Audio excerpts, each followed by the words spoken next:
Hello, जय श्री कृष्णा, राधे राधे। हम आपके लिए सकट चौथ की बहुत सुंदर कहानी लेके आए हैं। पसंद आए तो लाइक शेयर कमेंट करना और सब्सक्राइब भी कर देना। सकट चौथ की कहानी सुनो। एक बुढ़िया थी, उसका एक बेटा था। बुढ़िया बेटे के सुख के लिए 12 महीने की सकट चौथ का व्रत करती थी। बेटा जंगल से लकड़ी तोड़कर लाता और बेचकर घर चलाया करता था। बुढ़िया हर रोज उसकी लकड़ियों में से 2 लकड़ी उठाकर रख लेती और चौथ माता के दिन उसको बेचकर सामान लाती और चूरमे के लड्डू बनाती। एक लड्डू खुद खाती और एक बेटे को खिलाती। एक दिन उसकी पड़ोसन घर में आई। घर आकर उसके बेटे को बोली, तू तो कमा कमा कर थक गया, तेरी माँ पीछे से चूरमे बना बना कर खाती है। बेटा बोला, ऐसा नहीं हो सकता। पड़ोसन बोली, जाकर देख, आज भी चूरमा बनाया है। बेटा घर में गया, जाकर देखा कि माँ ने चूरमा बनाया है। तो बेटा बोला, मैं तो इतनी मेहनत करके लकड़ी लाता हूँ और तू चूरमे बना बना कर खाती है। मैं तो घर छोड़कर जा रहा हूँ, नहीं तो चौथ माता को छोड़ दे। माँ बोली, बेटा मैं तो तेरे सुख के लिए ही व्रत करती हूँ, चौथ माता नहीं छोड़ूंगी। इतना सुनकर बेटा घर से जाने लगा तो माँ बोली कि ये तिलकुट साथ में ले जा और वहाँ पर भी तुझे भीड़ पड़ेगी या संकट आएगा, वहीं पर तिलकुट डालकर बैठ जाना और कहना कि हे चौथ माता, जो मेरी माँ मेरे नाम का व्रत करती हो तो मुझे संकट से बचाओ। यह तिलकुट लेकर घर से निकल गया। थोड़ी दूर घर गया कि आगे नदी आ गई।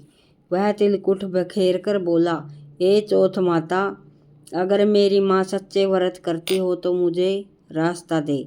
इतना कहने के बाद उसने रास्ता मिल गया।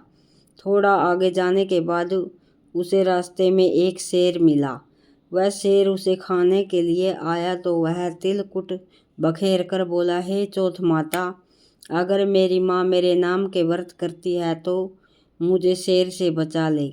इतना सुनकर शेर भी पीछे हट गया। थोड़ा आगे गया तो उसे रास्ते में सांप मिला। वह उसे डसने के लिए आया तो वह तिलकुट बखेर कर बोला, हे चौथ माता, अगर मेरी माँ मेरे नाम के व्रत करती हो तो मुझे यहाँ से बचा ले, नहीं तो सांप को डसने दे। तभी वह सुनकर सांप पीछे हट गया। अब वह एक गांव में आ गया। वहाँ पर एक बुढ़िया रो रही थी और पूड़े बना रही थी। तो वह बोला, बुढ़िया माई, रो भी रही हो और पूड़े भी बना रही हो, क्या कारण है? बुढ़िया बोली, आज मेरे बेटे की बलि चढ़ेगी, इसलिए मैं रो रही हूँ और पूड़े बना रही हूँ कि वह पूड़े खाकर चला जाएगा। तो वह लड़का बोला, अगर मुझे पेट भरकर पूड़े खिलाएगी तो मैं तेरे बेटे के बदले में बलि चढ़ जाऊंगा। बुढ़िया बोली, बेटा पूड़े तो कितने ही खा ले, पर कौन किसके बदले जाता है? वह बोला, बुढ़िया माँ, मैं ज़रूर जाऊंगा। उसने पेट भरकर पूड़े खाए और सोते समय बुढ़िया को बोला कि जब राजा के घर से बुलावा आएगा तो मुझे उठा देना। जब रात को राजा के घर से बुलावा आया तो बुढ़िया ने उसे धीरे धीरे उठाया और वह उठकर बैठ गया और बोला, बुढ़िया माई, मैं तेरे बेटे की बलि की खातिर जा रहा हूँ। और वह लड़का चला गया। वहाँ जाकर चौकी पर तिलकुट बखेर कर बैठ गया। रात के नौकरों ने सारा आवा चीन दिया और आग लगा दी। अब वह लड़का बोला, हे चौथ माता, अगर मेरी माँ मेरे नाम के व्रत करती हो तो मुझे इस संकट से छुड़ा दे। इतने में आवा पककर तैयार हो गया। जो आवा 6 महीने में पकता था वह 3 दिनों में पक गया। सोने चांदी का कलश हो गया और राजा के नौकर राजा को जाकर बोले, आवा पककर तैयार हो गया है। फिर राजा ने बोला कि बर्तन उतारो। अब अंदर से आवाज़ आई कि धीरे धीरे उतारो। राजा के सब नौकर डर गए। वे बोले, इसके अंदर कोई भूत बोल रहा है। अंदर से आवाज आई, कोई भूत प्रेत नहीं है, जिसको बिठाया था वही बोल रहा है। तब सबने देखा कि वह तो चौंक पुर कर बैठा है। राजा को बुलाया। जब राजा ने पूछा कि तू आग में से जिंदा कैसे बच गया, तब वह बोला कि मेरी माँ चौथ माता का व्रत करती थी, तो मैं चौथ माता के प्रभाव से बच गया।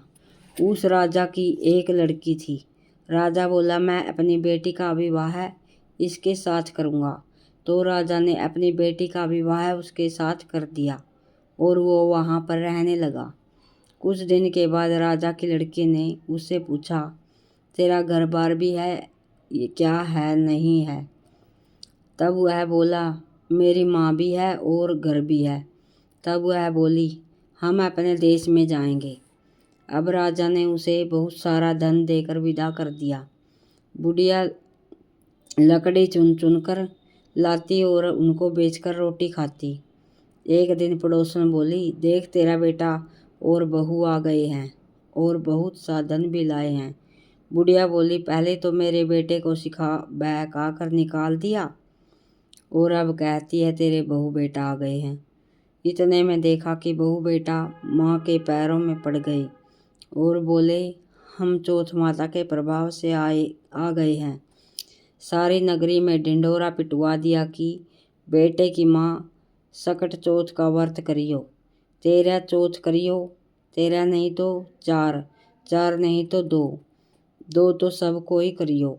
हे चौथ माता, जैसा बुढ़िया माई के बेटे का दुख दूर किया वैसा सब किसी का करियो।